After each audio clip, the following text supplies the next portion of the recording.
All right, ladies and gentlemen, you guys are watching this video now in class because I am not in school today, or I'm not in class with you. This video, though, will make a pretty good substitute for me. At this point, you guys have already looked at this political cartoon right here, and you guys have determined probably that this thing here represents the Treaty of Versailles. It's a symbol of the Treaty of Versailles, not the actual Treaty of Versailles. And this guy here with the mustache is a symbol of Adolf Hitler, represents Adolf Hitler and his political party, the Nazi Party. And as a result of looking at these two things and their relationship with each other, the fact that the Hitler man is coming out of the Treaty of Versailles, which he didn't literally do, it is a symbol or trying to show to us that, according to the artist, that the Treaty of Versailles is one of the causes that led to Adolf Hitler's rise to power. And this is certainly true, especially if you examine Article 231 and Article 232 of the Treaty of Versailles.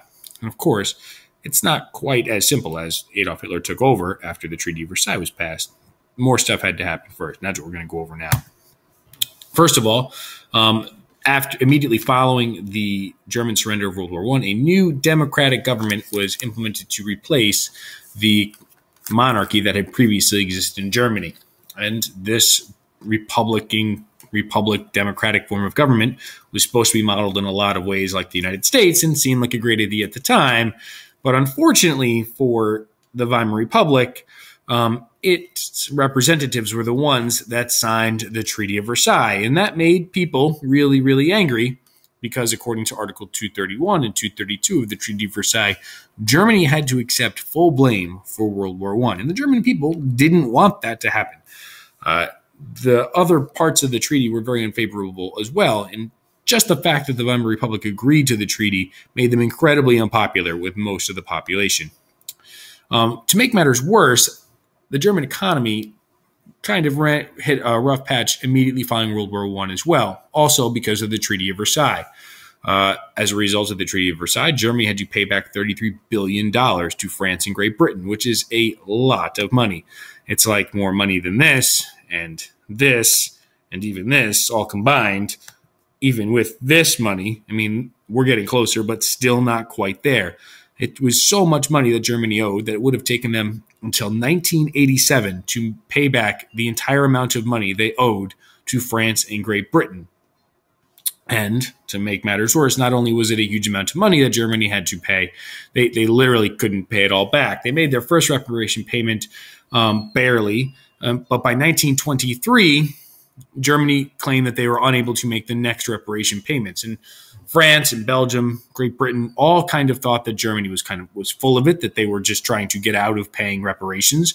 And as a result, to make up for the fact that Germany wasn't going to actually provide them with money or goods to make up that payment, they, according to international law, illegally took over a part of Germany, an area of Germany called the Ruhr, where a lot of its most profitable businesses existed, including its steelworks business.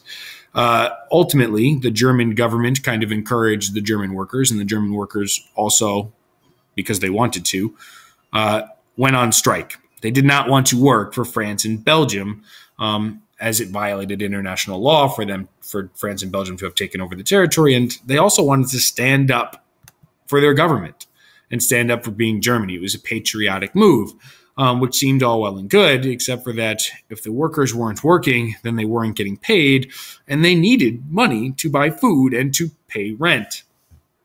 The German government couldn't just tell these people to go away because, they were standing up for the German government. So the Weimar Republic decided, if you need money, we'll print money, and they did. They just printed money, a lot of it. Super duper tons of it. A lot of money.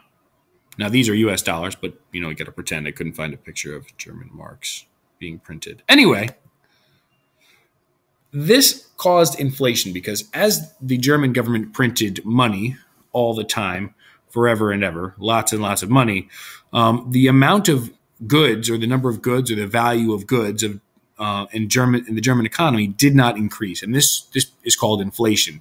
Germany had been dealing with inflation a little bit after World War I. It was pretty bad at sometimes, but in 1923, money became basically worthless. You can see here that women or people in general used money to light their fireplaces because they couldn't. This amount of money wouldn't buy firewood.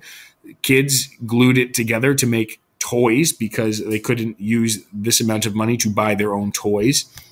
And in 1923, it was so bad that prices actually were going up as the day went on a great deal.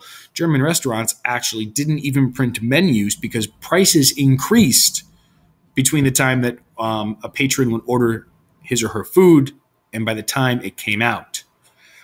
It was really bad. Like, really, really bad. Luckily, by 1924, the world figured that this was bad for not just Germany, but for everyone, and if Germany needed to regain stability. So a plan was enacted to help Germany rebuild. In 1924, Germany got back the Ruhr, that land that we talked about before that was incredibly profitable, that France and Belgium had taken over. Reparation payments were made more manageable, which means basically that the amount that Germany owed was lowered, and German national banks were restructured so that they had better practices. And also, on top of this, separate from the plan, but very important, U.S. banks loaned large sums of money to Germany so that German businesses and the German government could reinvest in their economy so that people could be hired, that there would be lower unemployment, that businesses could buy more goods and trade more goods. And this was pretty good. From 1924 to 1929, things were really, really good in Germany, and U.S. banks continued to loan money to German businesses and the German government itself so that its economy would continue to grow. Now, that was great until, the Great Depression and the stock market crash of 1929 hit. U.S. banks panicked. They needed money, the money they loaned to Germany back because otherwise they would have failed, and many of them did anyway. And they called for Germany to repay the loans immediately. But the problem was that Germany couldn't pay back all the money. German banks failed themselves. German businesses failed themselves. Furthermore, as a result of the Great Depression and the stock market crash, the United States and other countries implemented protectionist tariffs, like the Hawley-Smoot tariff, in order to protect their own country's goods, and as a result, the German economy found less places to export their goods. Basically, and these are not real stats here, but you get the idea. The German economy, got pretty bad, and the German government, the Weimar Republic, didn't do a very good job of dealing with the problem. People got pretty ticked off with the Weimar Republic. Now, Adolf Hitler stepped in at this point in time. In 1933, he had become increasingly popular in Germany because he told people how awesome Germany was and how much the problems that Germany faced were not the German people's fault.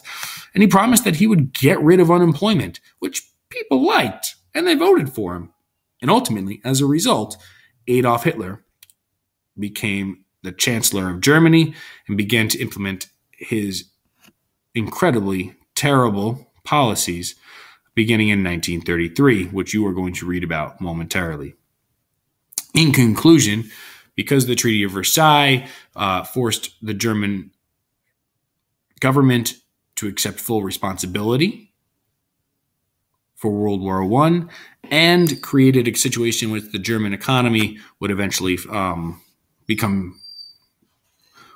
fail, Adolf Hitler was able to take power in Germany.